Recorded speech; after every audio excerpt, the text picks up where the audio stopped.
हम गाउस के नियम के बारे में पढ़ेंगे। गाउस का नियम है क्या? देखिए, गाउस के नियम की सहायता से हम किसी काल्पनिक बल पथ से संबद्ध विद्युत फ्लक्स का मान भी ज्ञात कर सकते हैं। इसके द्वारा विद्युत क्षेत्र की तीव्रता का भी अध्ययन किया जा सकता है।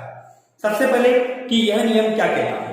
देखिए, इस नियम के अनुसार हम ये कहते हैं कि कोई भी काल्पनिक पृष्ठ है, यह आपके पास यह पृष्ठ है, इस बंद पृष्ठ में बहुत से आवेश है, Q1, Q2, Q3 up to Qn, बहुत से आवेश है।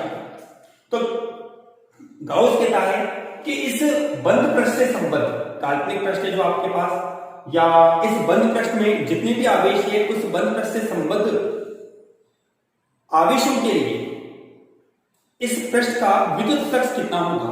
तो उस विद्युत फ्लक्स को प्रदर्शित करने के लिए हम ये कह सकते हैं गाउस के नियम के आधार पर कि इस बंद पृष्ठ से संबद्ध विद्युत फ्लक्स का मान इस बंद पृष्ठ में उपस्थित समस्त आवेशों के बीजीय योग एवं माध्यम वायु या निर्वात की विद्युतशीलता एप्सिलॉन के अनुपात के बराबर होता है। इसको हम इस तरह से लिख सकते हैं।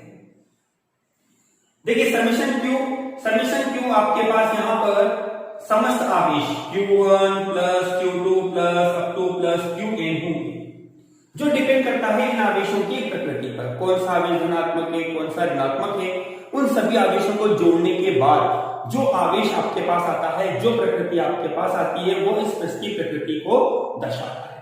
तो इसके आधार पर हम इस नियम को इस तरह से भी लिख सकते हैं, कुछ फाई इक्वल टू, जैसे मान लीजिए कुल आवेश कैपिटल Q है बटे एप्सिलॉन नॉट।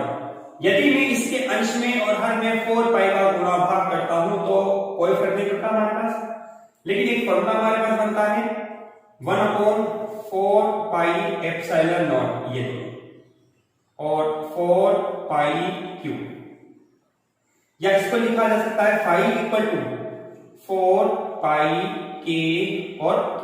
हमने पढ़ा था लेसन नंबर 1 में भी कि आपके पास K इक्वल टू लिखा जा सकता है 1/4 पाई एप्सिलॉन नॉट, जिसकी वैल्यू होती है 9 × 10⁹ newton × metre square upon coulomb square. देखिए, यह हमारे पास गाउस का नियम कहलाता है। एक बार दोबारा रिपीट करता हूं मैं आपको, गाउस का नियम क्या कहता है अपने आप में।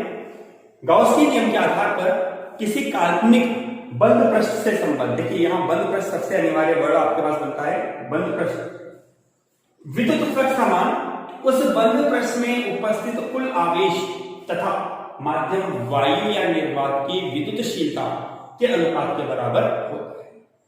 आप इसको यूं भी लिख सकते हैं, phi equal to 4 pi KQ।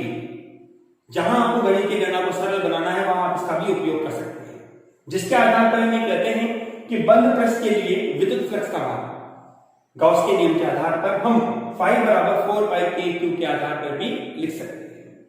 देखिए, गाउस के नियम से संबंधित कुछ महत्वपूर्ण बातें होती हैं जिनको हम थोड़ा आगे पढ़ेंगे, लेकिन सबसे पहले इस गाउस के नियम की व्युत्पत्ति हम ज्ञात करना चाहेंगे। कूलम्ब के नियम से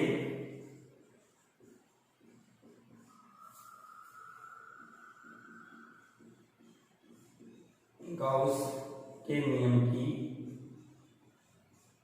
व्युत्पत्ति।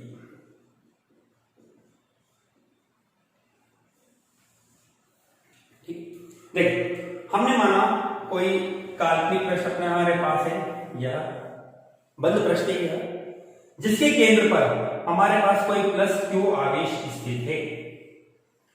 इस केंद्र से r दूरी पर यहां एक अल्पांश भाग हमने माना, यह अल्पांश भाग है। इस अल्पांश भाग के द्वारा इस केंद्र O पर एक कोण का निर्माण होता है, यह कोण। इस कोण को हम कहते हैं d ओमेगा। इसको ठोस कोण कहा जाता है, ठोस कोण। देखिए, प्लस Q आवेश के कारण विद्युत क्षेत्र की तीव्रता की दिशा और अल्पांश सदिश क्षेत्रफल dA की दिशा, इनके मध्य कोण अपने पास होता है थीटा के। तो इस आधार पर हम ये कह सकते हैं यहां पर कि हमें निकालना विद्युत फ्लक्स का मान है। हम जानते हैं कि विद्युत फ्लक्स फाई बराबर लिखा जा सकता है परिभाषा के अनुसार E.dA सदिश रूप में, या इसको यूं भी लिखा जा सकता है integration E dA cos theta. समीकरण नंबर,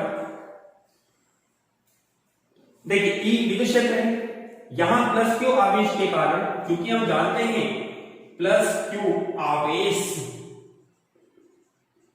के कारण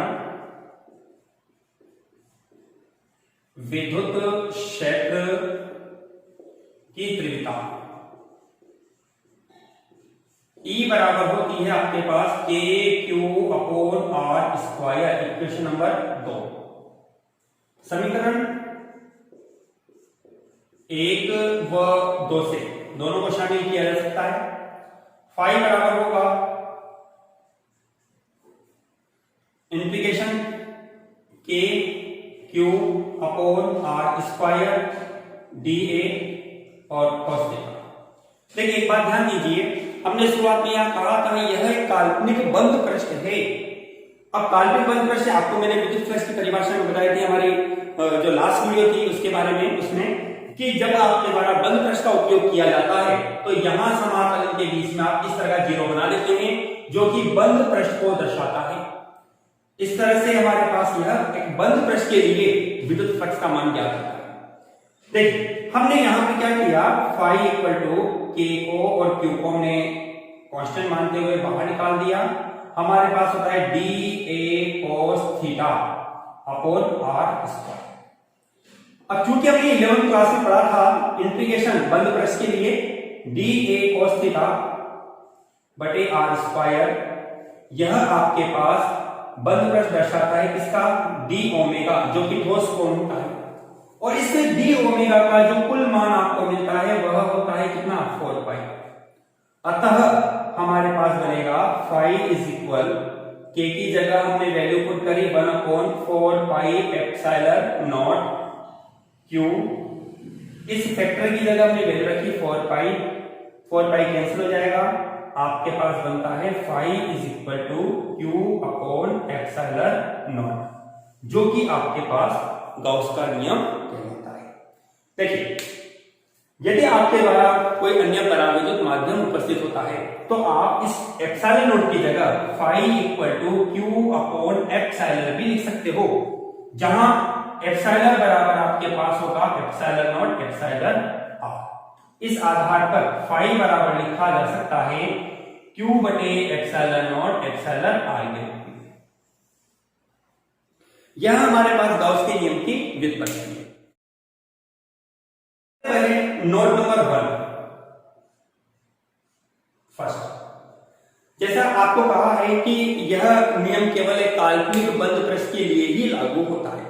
फर्स्ट नियम आपके पास क्या बना, फर्स्ट रूल, फर्स्ट शर्त, फर्स्ट कंडीशन आपके पास बनती है कि यह नियम जो आप उपयोग में लेना चाहते हैं किसी काल्पनिक बंद पृष्ठ के लिए ही लागू होगा। आप चाहो कि किसी भी सतह के लिए इसको लागू किया जा सकता है, नहीं, लेकिन हाँ ये जरूर है कि आप यदि उस पृष्ठ को एक बंद पृष्ठ में परिवर्तित कर सकते हैं तो आप वहां गॉस के नियम का उपयोग कर सकते हैं। नंबर 2, यह जो नियम होता है उस काल्पनिक बंद पृष्ठ के भीतर जितने भी आवेश होंगे उन समस्त आवेशों के बीजीय योग पर निर्भर करता है। जैसे मेरे पास ये पृष्ठ है,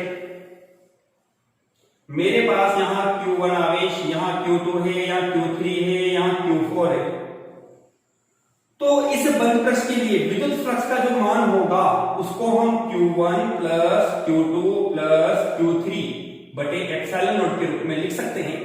इस Q4 से हमारा कोई रिलेशन नहीं होगा, Q4 पर ये डिपेंड नहीं करेगा, क्योंकि इस बंद पृष्ठ के भीतर जितने भी आवेश होंगे उन्हीं पर यह नियम लागू होगा। नेक्स्ट नंबर 3 हमारे पास है, गॉस का नियम जो होता है वह पृष्ठ के आकार और आकृति पर निर्भर नहीं करता। आप किसी भी आकार के पृष्ठ के लिए, जैसे ये पृष्ठ है, ये आकार है, ये आकार है, ये आकार आपके पास बनता है, किसी भी आकार के लिए इस नियम का उपयोग कर सकते हैं। यह पृष्ठ के आकार और आकृति पर निर्भर नहीं करता, लेकिन हम गणितीय गणना को सरल बनाने के लिए एक ऐसे पृष्ठ का उपयोग करना चाहेंगे जो सममित होता है। सममित का अर्थ है कि यदि आप इसको 2 भागों में बांटते हैं तो दोनों भाग एक दूसरे के बराबर रहते हैं। जैसे उदाहरण के तौर पर देखिए, जैसे गोला है आपके पास, ये गोला, मैं इसको कैसे भी काट दूं मध्य से, दोनों भाग बराबर होंगे, या मैंने इसको यूं काटा होता ऐसे तो भी भाग बराबर होता। अभी जैसे बेलन है, ये बेलन है,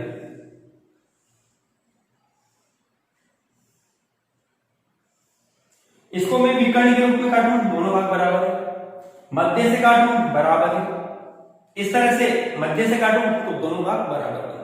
तो यहां पर गाउस के नियम का उपयोग किया जा सकता है केवल गणितीय गणना को सरल बनाने के लिए। गाउस का नियम प्रश्न के आकार और आकृति पर निर्भर नहीं करता है, आप किसी भी आकार का उपयोग कर सकते हैं, किसी भी आकृति का उपयोग कर सकते हैं, लेकिन आप गणितीय गणना को सरल बनाना चाहते हैं तो आपके द्वारा एक ऐसे पृष्ठ का उपयोग किया जाए जो सममित हो, क्योंकि उसका क्षेत्रफल, उसकी लंबाई हमें ज्ञात रहती है। नंबर 4 विशेषता हमारे पास है, चौथी विशेषता के रूप में हम ये कहते हैं कि यह नियम केवल उन्हीं फलनों के लिए लागू होता है, सबसे इंपॉर्टेंट है ये भी, यह नियम केवल उन्हीं फलनों के लिए लागू होता है जो कूलॉम के व्युत्क्रम वर्ग नियम का पालन करती है। कौन से नियम का? व्युत्क्रम वर्ग नियम। व्युत्क्रम वर्ग नियम का जहां पालन होगा वहां आप गाउस के नियम का उपयोग कर सकते हैं। नेक्स्ट नंबर 5 विशेषता के रूप में हम कह सकते हैं यहां पर कि गाउस का जो नियम है वह उस पृष्ठ की प्रकृति को भी दर्शाता है। जैसा आपने हमारे लास्ट वीडियो में भी देखा था कि यदि आपके पास किसी बंद पृष्ठ के भीतर नेट आवेश धनात्मक है तो आपके द्वारा जो विद्युत फ्लक्स बनता है वह कैसा होगा? पॉजिटिव। तो यहां पर आपके पास पॉजिटिव विद्युत फ्लक्स होगा। ऐसे पृष्ठ को धनात्मक गाउसीय पृष्ठ कहा जाता है। इसके विपरीत यदि आपके पास इस बंद पृष्ठ के भीतर नेट आवेश ऋणात्मक है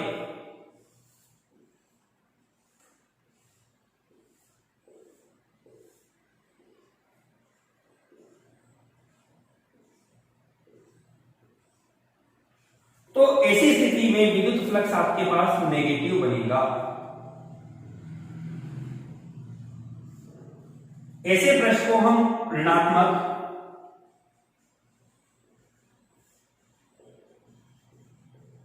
गाउसीय पृष्ठ कहते हैं। एक सबसे इंपॉर्टेंट जो कि सबसे ज्यादा उपयोग में भी ली जाएगी आपके पास, गाउसीय पृष्ठ जो होता है उसके प्रत्येक बिंदु पर विद्युत क्षेत्र की तीव्रता E नियत रहती है। अब एक नंबर का यह सवाल हो सकता है आपके लिए, राजस्थान बोर्ड RBSC वालों के लिए, गाउसीय पृष्ठ पर गाउस के नियम में वह भौतिक राशि बताइए जो सदैव नियत रहती है। तो आपका आंसर बनता है विद्युत क्षेत्र की तीव्रता। नेक्स्ट हमारे पास है गाउस के नियम के आधार पर हम यह भी बता सकते हैं कि यहां पर जो विद्युत फ्लक्स का मान है वह उस बंद पृष्ठ के भीतर उपस्थित आवेशों के वितरण पर निर्भर नहीं करता। आवेशों के वितरण से मतलब क्या है? जैसे उदाहरण के तौर पर यह पृष्ठ आपके पास एक आवेश यहां रखा हुआ है, एक आवेश यहां रखा हुआ है। आप ये कहें कि इस आवेश के लिए विद्युत फ्लक्स ज्यादा बनेगा, इसके लिए ज्यादा होगा, नहीं, क्योंकि हम जानते हैं कि गाउस का नियम इस पृष्ठ के भीतर जो भी आवेश होंगे उनके बीजीय योग पर ही यह निर्भर करेगा। इसलिए आवेशों के वितरण पर यह निर्भर नहीं करता, यह निर्भर करेगा केवल इस पर जो इस बंद पृष्ठ के भीतर जितने भी आवेश है उन सभी आवेशों का बीजीय योग आपको ज्ञात होगा। उस पर ही डिपेंड करेगा कि आपके पास विद्युत फ्लक्स की प्रकृति या विद्युत फ्लक्स का मान क्या होगा। देखिए कुछ पॉइंट के रूप में आपको एक बात और ध्यान देनी है, यहाँ पे कुछ ऐसी कंडीशन भी होती है जहां विद्युत फ्लक्स गाउसीय पृष्ठ के लिए विद्युत फ्लक्स का मान शून्य हो सकता है। कब? जैसे एक सवाल आपके पास है राजस्थान बोर्ड के लिए, CBSE बोर्ड के लिए भी, कि आपके पास वह स्थिति बताइए जब विद्युत फ्लक्स का मान शून्य हो जाए। तो देखिए नंबर 1, यदि आपके पास जो काल्पनिक पृष्ठ है इस काल्पनिक पृष्ठ के भीतर नेट आवेश का मतलब हो गया समेशन Q बराबर कितना हो? 0। समेशन Q बराबर कितना हो? 0। तो विद्युत फ्लक्स आपके पास क्या होगा, 0 होगा। केस नंबर 2 के रूप में अपन ये भी कह सकते हैं, यदि समस्त आवेशों का योग माइनस क्यू प्लस क्यू, जितना ऋणात्मक जितना धनात्मक है, तो भी आपके पास विद्युत फ्लक्स का मान क्या होगा, 0 होगा। इसके अलावा हम ये भी कह सकते हैं, यदि हम इस निकाय के भीतर एक या एक से ज्यादा द्विध्रुव की कल्पना करते हैं, जैसे माइनस क्यू और प्लस क्यू, तो भी आपके पास विद्युत फ्लक्स का मान सदैव 0 होगा। तो याद रखिएगा, सवाल हो सकता है आपके पास 3 तरह की स्थितियां हैं जहां आप विद्युत फ्लक्स के मान को 0 बता सकते हैं। नंबर 1, जब गाउसियन पृष्ठ के भीतर नेट आवेश 0 है तो विद्युत फ्लक्स का मान भी 0 होगा। केस नंबर 2 के रूप में, यदि आपके पास उस काल्पनिक पृष्ठ के भीतर कोई आवेश विद्यमान नहीं है, summation Q is equal to 0, तो विद्युत फ्लक्स का मान 0 होगा। तीसरी स्थिति के रूप में, यदि आपके पास उस बंद पृष्ठ के भीतर एक या एक से ज्यादा द्विध्रुव आघूर्ण उपस्थित है, तो भी आपके पास विद्युत फ्लक्स का मान 0 होगा। इस तरह से यह हमारे पास गाउस के नियम से संबंधित कुछ पॉइंट्स हैं जिनको आप उपयोग में लेकर विद्युत फ्लक्स का मान ज्ञात कर सकते हैं। इससे रिलेटेड एक छोटा सा सवाल हम और देखते हैं कि हम किसी पृष्ठ के लिए विद्युत फ्लक्स का मान किस तरह से ज्ञात करेंगे। आइए, उदाहरण के तौर पर जैसे मैं मान लेता हूं मेरे पास यह एक समान विद्युत क्षेत्र, जैसा कि मैंने आपको बोला भी था कि गाउसियन पृष्ठ में विद्युत क्षेत्र E को एक समान माना जाता है। ठीक है, मैंने इस चित्र में एक बेलनाकार पृष्ठ आपको दे दिया। यह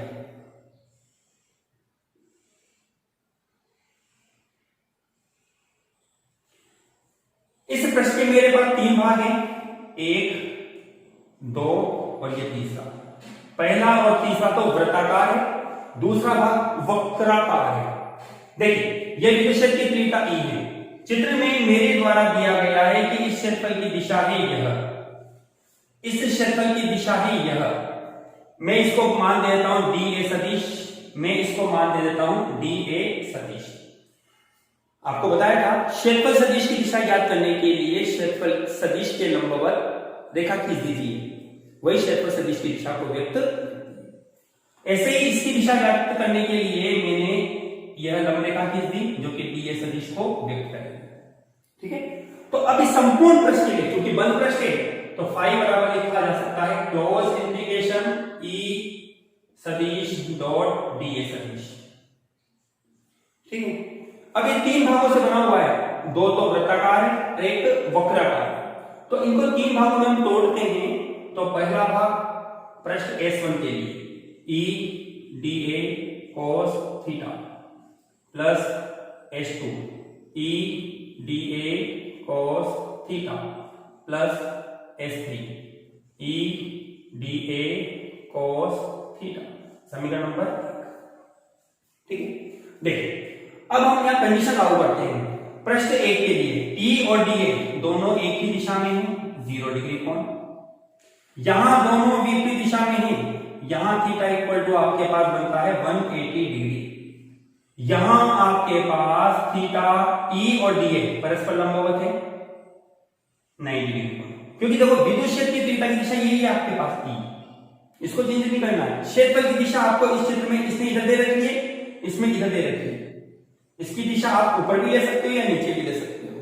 ठीक है, तो इस आधार पर सदिश क्षेत्रफल dA, यहां एंगल बनता है E और dA के मध्य 90 डिग्री, यहां 0 डिग्री और यहां 180 डिग्री। तो ऐसी स्थिति के लिए हमने कहा पृष्ठ S1 पर E और dA दोनों समांतर हैं, मतलब कि थीटा इक्वल टू आपके पास कितना 0 डिग्री और cos 0 डिग्री बराबर 1। पृष्ठ S2 पर आपके पास क्या है, S2 यह है, E और dA परस्पर लंबवत है, जहां थीटा इक्वल टू आपके पास बनता है 90 डिग्री और आप जानते हैं cos 90 डिग्री इक्वल टू 0।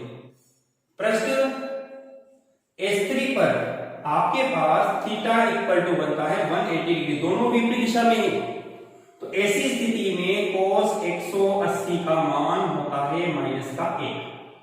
ठीक है, इसको हमने समीकरण नंबर दे दिया नंबर 2। समीकरण 1 व 2 से हम लिख सकते हैं फाई बराबर S1 के लिए थीटा की वैल्यू आपके पास हो जाती है कितनी 1 इंटीग्रेशन E और D प्लस ये S1 पृष्ठ के लिए इस वाले भाग के लिए S1 केवल एक दर्शाता है इस वाले भाग के लिए, S2 इस वक्राकार भाग के लिए, S3 इस वृत्ताकार भाग के लिए। S1 का हो गया, S2 को देखिए आप, S2 के लिए 0 है, S3 के लिए माइनस के इंटीग्रेशन E और D। अब जैसा हमने कहा था आपको, और विशेष बात मैंने आपको रिमार्क भी करवाई है कि गॉसियन पृष्ठ पर विद्युत क्षेत्र की तीव्रता E नियत होती है, इसलिए हम यहाँ विद्युत क्षेत्र E को समाकलन के बाहर ले सकते हैं। E समाकलन dA माइनस E बाहर समाकलन dA। dA का समाकलन हम मान लेते हैं A है माइनस EA, दोनों आपस में कैंसिल हो जाते हैं, इक्वल टू 0। देखिए यहाँ दोनों को हमने एक जैसा ही क्यों माना, क्योंकि दोनों ही आपके पास वृत्तीय भाग है और बेलन में दोनों ही वृत्ताकार भाग एक समान होते हैं। इस तरह से हम गॉस के नियम का उपयोग करके विद्युत फ्लक्स का निर्धारण कर सकते हैं। Thank you.